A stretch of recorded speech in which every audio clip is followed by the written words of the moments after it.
Oh man, we're going to have another good time here in the watch show, Nutnfancy project. It is another high value 2-for-1 watch review video, WRV. The brand Orient. That's right, Orient. I think I may have done one, maybe two WRVs from this brand. I have had a lot of requests from you guys to get a couple, my favorite pieces, and give you my opinion on them. You've seen the models, and here they are. Again, a 2-for-1. First up, the Orient Mako XL. I decided to get the loom face. This is an HM version, hands modded version. Of course, I'll talk about that perhaps. This is model FEM75005R9. Don't worry about remembering that. I'll put links below. I got this one from Points at Drop because you guys have used my links. Thank you very much. And I turned them into more watch reviews. That's right. I just pump them right back into the TNP business of doing independent gear reviews.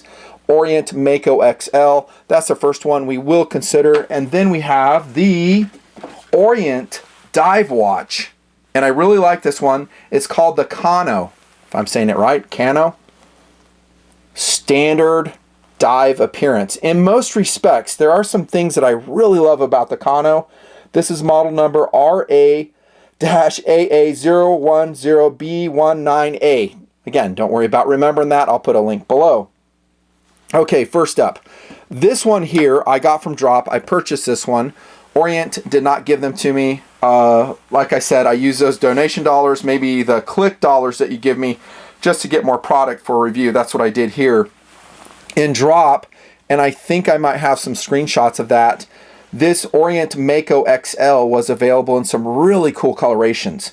They had a blue version, a black version, a green bezel version, an orange bezel version of the Orient Mako. I opted for the loom bezel, as you can tell. And I'll start it off with some loom shots on both of these watches. Let me charge it up just with the studio lights. And that's all I'm going to do right here. And the loom on Orient is on par with Citizen and Seiko in my opinion. It is absolutely fantastic in my opinion.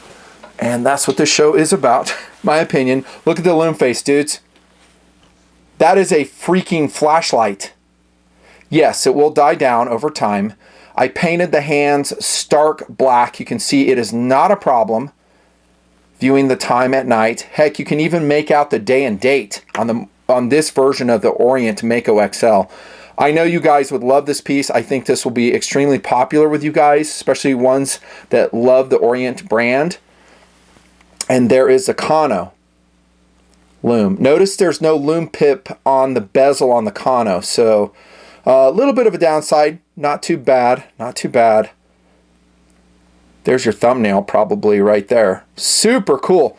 So excellent loom. I mean, it is legitimate long-term loom as far as loom goes. I mean, if you want a real long-term loom, go with a tritium, like an Isobright or something like that. I've reviewed those. Go check out those reviews. Let's consider the details of this one. I'll start off with a bezel. I wish it was matte like the Kanno. It's not. It's glossy. And I think it is non-ceramic because both of these are super affordable actually. This one will run about 145 bucks is all. And again, Orient is known for its super high performance to price ratio. It's good to get them in the project. Good to review them. We just have a 15-minute marking, pretty standard on a dive bezel. It's 120 click unidirectional, no big surprise there. This one is nice and stable, precise. I love timing bezels just for functionality, going through my day on an EDC jaunt of some sort. Perfect. There's your traction on it. Pretty decent, low profile. The whole case is low profile. And the sizing on this one, the Mako XL, and I laugh that they call it an XL because it's really not that big. It's 44.5 millimeters diameter, not including the crown or its protectors. 13 millimeters in thickness, 51 millimeters lug to lug. There's some other Orient pieces that are nice, but they're just too small for me. In fact, I would say most of the Orient pieces are too small for my own preference. Maybe you disagree and you like it, But for me, this is like the perfect size, 44. It's right in the sizing of a competitive option. The Deep Blue Master 1000. Here's an abalone version with an NH35 auto movement in it. I've reviewed the Deep Blue. It's still probably my overall favorite dive watch, Deep Blue. I'll put some links to that below. And this is a Gen 2 with a see-through back on the window here. But back to the XL, here we go with the face. We got standard stick markers here, standard clean markers, no chapter ring. We have a pretty wide effective face on this one. I really like that.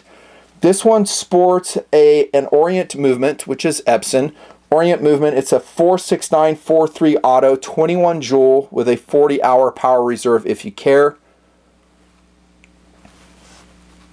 Notice it is not hacking, however. That is sad. That is a downside. I don't like it when I have a movement that does not hack. That being said, I can live with it. It's not that big of a deal, but considering the competition like that Deep Blue, a little bit of a downside. Just be ready for that. The hands are actually decent. I like the shape of them, albeit a little bit phallic.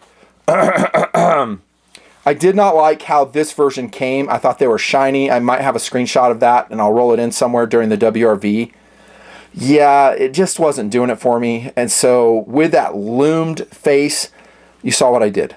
I just went pure stark, pure black on that, and it just turned out so fantastic. Doesn't that look good? Nutnfancy programmed Orient Mako XL. We got an orange, fluorescent orange second hand. And I love the Orient logo, the automatic in the top of the dial, water resistant to 200 meters. Japanese movement, very tiny lettering on below. And then we have a windowed day and date positive background so we can actually read it. And you saw it at night, you can read it as well. Really nice. Really nice. Screw-in crown, of course, on both of these, the XL. Notice the tapered case, very flat, very trim. Probably homaging another dive watch, maybe a Rolex. I don't really know. We have some scratches on it from wear, because I have been wearing this. And you might be wondering what this is, this pusher, because it's not a chronograph. This is super cool about the Mako, and I love this. And remember, it's still 200 meter water resistant, so these are probably double O-ring sealed. It changes the day. Look at this. So you have Spanish, English variations, and you just push the pusher right here to change the day on the Mako. Isn't that cool? And there are smaller versions. I might throw some links to those below as well if you do like the smaller versions. Here's the back, the Mako XL. This is signed. I modded this in 2019. Basic back. We don't have any dolphins or seahorses or sharks or whales. I love it when we do, though. I do. I think it's cool. Nutnfancy mod watch, because I did mod this one. Epson, like we talked about. 22 millimeter lugs, I believe. I don't have my measure, and I didn't write it down, I don't believe. I think these are 22 millimeter straps I put on it. And this is a light brown tiger stripe leather strap I put on it, and man, does it really set the watch off. It did come with a stainless steel hollow link, I believe, bracelet, and I don't know where it is, so I'm not reviewing it here. Sorry, you ain't going to get a bracelet review. I much prefer it with a leather. If I were to ever dive with this, and I just might, I would just throw a silicone strap on it. Probably one of those really excellent ones from Deep Blue. You can buy them at their website, by the way. Really awesome straps. Where did that Deep Blue go? It's gone somewhere. Here it is. This is what I'm talking about.